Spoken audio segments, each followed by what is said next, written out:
Many will not survive what's to come, or will have a hard time surviving what's to come simply because they won't do this. Let's get right into it. Hey y'all, welcome to the channel, or welcome back. A lot of people are choosing not to prepare.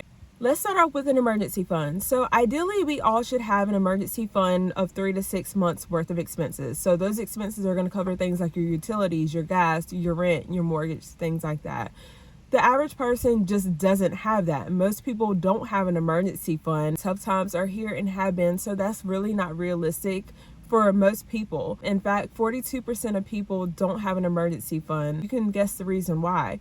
People are strapped for cash, times are hard, rates are going up with rent, mortgages, utilities, insurance, and yet the pay is not going up for most people. So that equates to people just not having a rainy day fund. You're not able to get ahead anymore. Most people are living paycheck to paycheck, and most people are actually 1 to 2 paychecks away from losing everything. That 42% number that I just gave you breaks down to 2 out of 5 people. So 2 out of 5 people have no emergency savings, which is very scary. I was like, oh, 37 years until I retire. I could do this. I don't have a savings account. There's hardly anything in my 401k. I'm not retiring. It's borderline impossible to save money. Like, especially if you're already like sacrificing, like not going out as much, not doing this and that. Like, what am I supposed to do? What am I supposed to save money in? Not eating, not getting gas for my car, not getting tissue paper towels for my apartment. Like, where am I supposed to save the money at? Like, really, you just need to make more money, which is like also a hard thing. Like, now you got to think, okay, what can I possibly do to make some more money? And then 9 times out of 10, before you make some money, you're gonna have to invest some money so that you can start making some more money. And it's like, dang, like, what am I supposed to do? Like, honestly, what am I supposed to do?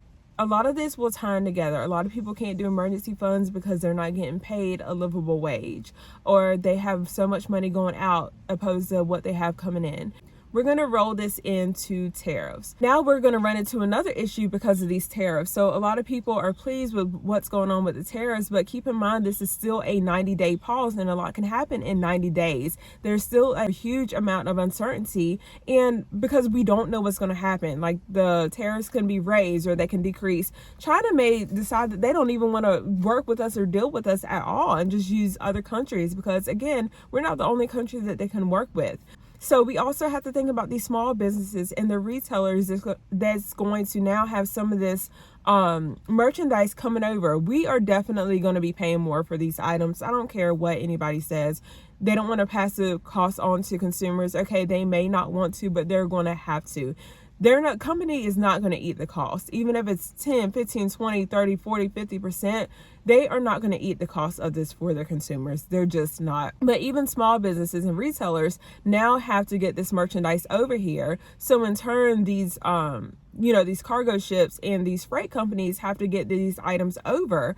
And because they're having that influx, I feel like there's going to be an issue with freight. Like, the freight price is probably going to go up for these people. So in turn, somebody's got to eat the cost for this freight because they're trying to rush and get these things over here. So again, demand, supply and demand. A lot of people are going to be trying to get over all the merchandise that they can within this 90 days because they don't know what's going to happen, at least the companies and businesses that can afford to. It just doesn't seem like anything's getting better. It seems like everything is getting worse, and I really truly just don't know how a lot of people are going to be able to stay afloat and survive this.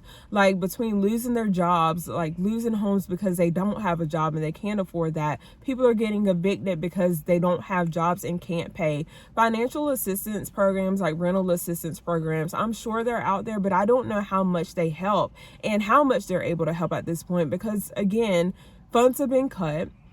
There's like more people that need this assistance. So please sit down and go over your finances. Just make sure you know how much is coming in every month and how much is going out. We need to make sure that we're cutting costs wherever we can. Like I've mentioned before, like if you have to cut internet, cut cable, things like that, unnecessary spending, cut that out.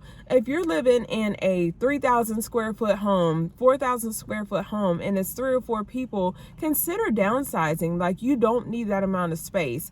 Like, Don't worry about trying to keep up with the Joneses and trying to impress people. We're way past that.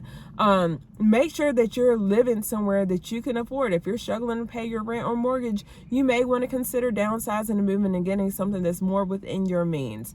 Same thing with a vehicle. If you have a vehicle that you cannot afford or is putting more money out than you can afford, consider downsizing. Like, trade the vehicle in. You're probably still going to take a loss. Give it back to the loan company that gave you the loan. Is it still going to hit your credit? Is it still going to be a repo? Yes. Are you going to have a hard time getting another car? Yes. But you may get a cash car instead. Like, look at Facebook Marketplace, look at Craigslist, and just get like a car that's $4,000 or $5,000, $8,000, $10,000, opposed to like a $30,000, $40,000, $50,000, $60,000 vehicle. They all essentially get us to the same place. It's just it's personal preference on what you want to have. You also want to look at insurance. So your car insurance, your renter's insurance, your mortgage insurance. Look to see what the rates look like and see if you can have those adjusted. Shop for those rates. See what every company is offering. Like, if you have to go somewhere else, consider going to another company. I get a lot of comments saying that people can't afford to stock up because they can't even afford to buy food like every week. Guys, I need you to really like look at your expenses. And I know this may seem like a common sense type thing, but I kind of want to put this into perspective for some people. It doesn't matter if you can afford food or not. Regardless, nobody is going to come save you or myself. We are all responsible for ourselves, and we have to make a way. That's just the reality. And although we come from many different backgrounds, like, I can relate to a lot of people that are like struggling for food and things like that. There was a time where we struggled for food. Like, we haven't always been where we are now. And by no means are we rich or whatever. Financially stable, yes, but we're just middle class like people. That's it. Like, again, is middle class even a thing? I don't know. Something else to consider is like making homemade foods. That's the way that you're going to save money, and you know what's going in it, and the quality is just going to be better than what you're finding in these like fast food restaurants and like other restaurants too.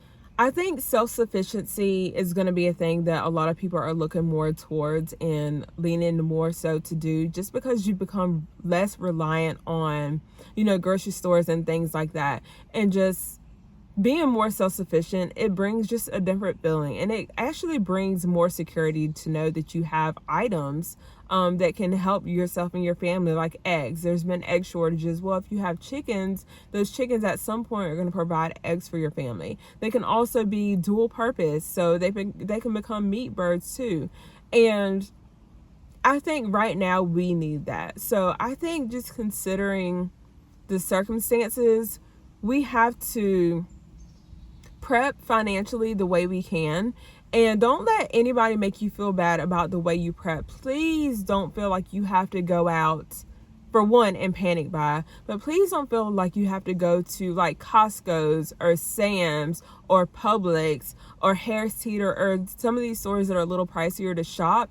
I do show you guys, especially in Harris Teeter, where a lot of people think they're expensive, and in comparison, they are to a lot of different stores. But if you shop their deals, y'all, you can shop them. And again, the weekly sales change every single week.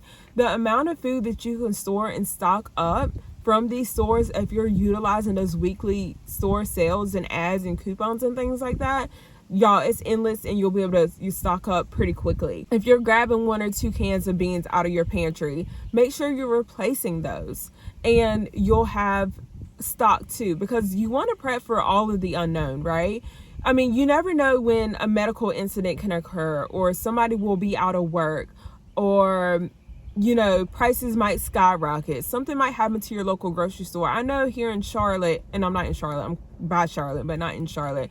We've had, I think, a Harris Teeter was set on fire over the weekend. Well, not saying that we don't have stores nearby, but for those people that frequent that store, that's going to be an issue. All right, y'all, I'm going to go ahead and wrap this video up. Let me know what you are stocking up in your home. If you're still prepping, if you're not prepping, do you feel a need to prep? But take care, stay safe, and I will see you guys in the next video.